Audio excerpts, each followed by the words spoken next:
خرگوش کی چالاکی۔ پرانے زمانے کی بات ہے، ایک بڑا اور گھنا جنگل تھا۔ جنگل کے جانور آپس میں مختلف باتیں کرتے، ہر دن کسی نہ کسی عنوان سے بحث کرتے۔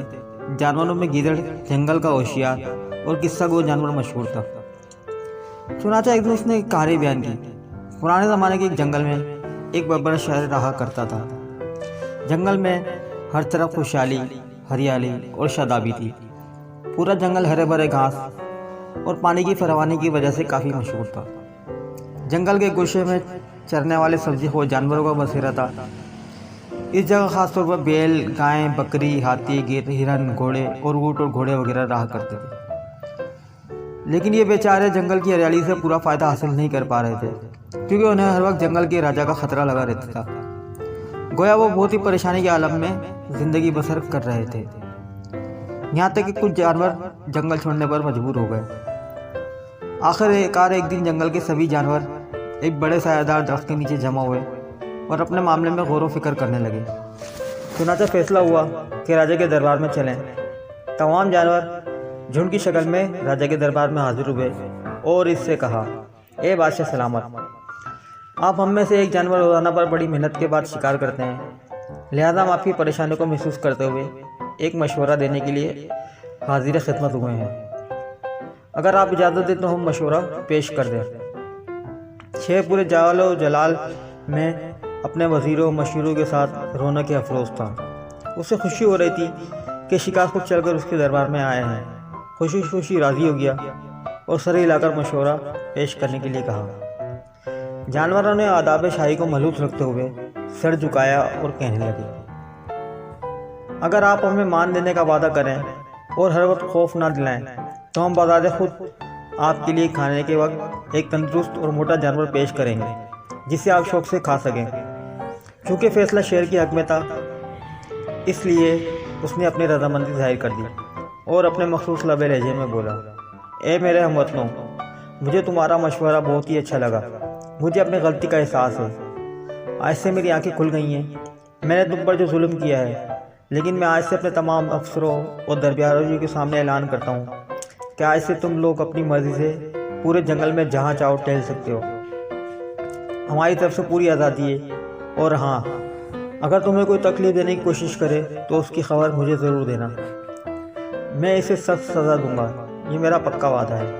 اس کے ساتھ ہی محفل برخاست ہو گئی اور قول و قرار کے بعد سبھی جانور اپنے اپنے گھروں کو لوٹ آئے اور ایک لمبی مدت تک شیر سے کیا ہوا وعدہ پورا کرتے رہے، اور شیر بھی اپنے قول و قرار پر پابند رہا۔ آخرکار بادشاہ وقت شیر کی خوراک کے لیے خرگوش کی باری آئی۔ یہ جان کر خرگوش کافی رنجیدہ اور غمگین ہو گیا اور اس مصیبت سے نجات حاصل کرنے کے لیے سوچنے لگا۔ آخر اس کے چھوٹے سی دماغ میں ایک تدبیر آئی اور وہ پورے اطمینان کے ساتھ جانوروں کے پاس آیا۔ جانوروں نے نم آنکھوں سے اسے دیکھا اور شیر کے پاس بھیجنے کے لیے تیار کرنے لگے۔ جب وقت قریب آ گیا تو سبھی دلوں پر پتھر رکھ کر اسے الوداع کہنے لگے، لیکن اس نے جانوروں سے کہا، اگر تم لوگ میرے ساتھ ہمدردی کا سلوک کرو جس میں تمہارا کچھ بھی نقصان نہیں ہے تو میں تم لوگوں کو شیر سے نجات دلانے کی کوشش کروں گا، اور مجھے یقین ہے تم لوگ اس سے نجات پا جاؤ گے۔ جانوروں نے کہا، تم ہم سے کیا چاہتے ہو اور ہم لوگ کیا کریں؟ خرگوش نے جواب دیا، تم لوگ اور اس جانور کو جسے تم میرے ساتھ شیر کی طرف بھیج رہے ہو، یہ بات خوب اچھی طرح ذہن نشین کرا دو کہ وہ میرے معاملے میں دخل اندازی نہ کرے اور میں جو بھی کام کروں نکیر نہ کرے۔ ایسا کرنا میرے، تمہارے اور جنگل کے سبھی جانوروں کے لیے فائدہ مند ثابت ہوگا۔ جانوروں نے کہا، تم جیسا چاہو کر سکتے ہو، اس معاملے میں تمہیں پورا اختیار ہے، ہم ہر طرح تمہارے ساتھ ہیں۔ چنانچہ جب سارا معاملہ طے ہو گیا تو خرگوش آہستہ آہستہ شیر کی طرف چلا اور راجا کے دربار میں اس وقت حاضر ہوا جب اس کے دوپہر کے کھانے کا وقت ختم ہو گیا تھا اور بھوک کی وجہ سے اس کے پیٹ میں چوہے دوڑ رہے تھے۔ شیر پورے غصے میں ادھر ادھر چکر کاٹ رہا تھا۔ خرگوش کو آتے ہوئے دیکھا تو گرج کر پوچھا، تم کہاں سے آئے ہو؟ شیر کی داڑھ سن کر خرگوش کا کلیجہ منہ کو آ گیا۔ اس نے بروقت جواب دیا، مجھے جانوروں نے آپ کی طرف ایک خرگوش کے ساتھ آپ کے دوپہر کے کھانے کے لیے بھیجا تھا، لیکن افسوس صد افسوس، میں کیا کروں، جو ہوتا سو وہ ہو گیا۔ شیر نے پوری طاقت سے آواز نکالی، وہ کیا ہے؟ جلدی بتاؤ۔ خرگوش نے کہا، حضور، راستے میں ایک شیر نے خرگوش کو لاتے ہوئے مجھے دیکھ لیا اور خرگوش پر اپنا حق جتاتے ہوئے مجھ سے چھین لیا اور کہا، میں اس خرگوش اور جنگل کے سبھی جانوروں کا زیادہ حقدار ہوں۔ میں نے اس بدبخت سے کہا، یہ بادشاہ سلامت کا کھانا ہے، میں اسے جنگل کے راجا کی طرف لے جا رہا ہوں، لہذا چھین کر تم راجا کو غصہ مت دلاؤ اور انہیں ناراض مت کرو، ورنہ تم نقصان اٹھاؤ گے۔ یہ سن کر اس نے آپ کو گالی دی اور بھلا بھلا بھی کہا۔ اس نے یہ بھی کہا کہ میں تمہارے راجا کو دیکھ لوں گا۔ یہ سن کر میں آپ کی طرف دوڑتا ہوا آیا تاکہ آپ کو اس بارے میں خبر دوں، اسی وجہ سے مجھے آپ کے پاس آنے میں تاخیر ہوئی ہے۔ شیر پورے غصے میں تھا، کہنے لگا، اس وقت وہ کہاں ہے؟ مجھے اس کی جگہ دکھاؤ، میں آج ہی اس کا معاملہ تمام کر دینا چاہتا ہوں۔ خرگوش کی باتیں کھل گئیں، وہ جو چاہتا تھا وہی ہوا۔ دوڑتے ہوئے ایک کنویں کے پاس آیا جس میں بہت صاف اور گہرا پانی تھا۔ اس میں جاگتے ہوئے کہا، آقا، وہ دیکھیے، وہ ہے اس درندے کا ٹھکانہ، دیکھیں وہ نظر آ رہا ہے۔ خرگوش ابھی بھی اس کے پاس موجود ہے، جلدی کریں۔ شیر چھلانگ میں کنویں کی منڈیر پر آ پہنچا۔ اس کی حیرت کی انتہا نہ رہی کیونکہ شیر اور خرگوش دونوں ہی ایک ساتھ نظر آ رہے تھے۔ شیر کو یقین ہو گیا کہ خرگوش سچا ہے۔